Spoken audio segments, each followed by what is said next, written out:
Sir காலையிலேருந்து நின்றுக்கிட்டே இருக்கீங்க, நான் உங்களுக்கு மசாஜ் பண்ணி விடவா? உனக்கு வருமா? தெரியும் சார். சரி பண்ணு பார்ப்போம். வா.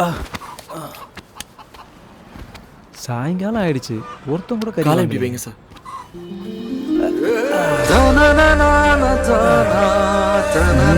நல்லா பண்றடா. அம்மாக்கு செஞ்சு விடுவேன் சார், அதான் இந்த பழக்கம். அம்மா அனாதன்னு சொன்ன? என்ன அனாதாசிரமத்தில் பார்த்துக்கிட்ட அம்மா கூட எனக்கு அம்மா தான் சார். அப்படியா? புரிஞ்சு. உங்கள் காலை பார்க்கும்போது ரொம்ப ஸ்ட்ராங்காக இருக்கீங்க சார். இப்போவே எப்படி இருக்கீங்க, அப்போ 16ஸ்ல எப்படி இருந்திருப்பீங்க? அதெல்லாம் ஒரு ஸ்வீட் மெமரிஸ்ரா. கடவுள்கிட்ட வரம் கேட்டா அவர் என்ன கொடுக்குறாரோ அதை சந்தோஷமா ஏற்றுக்கணும். வேற ஏதாவது ஆசைப்பட்டா இதான் கேதி. பழைய கதையை ஞாபகப்படுத்தாதரா. அதெல்லாம் மறந்து பல வருஷம் ஆச்சு. வந்த வேலையை பாடுறா.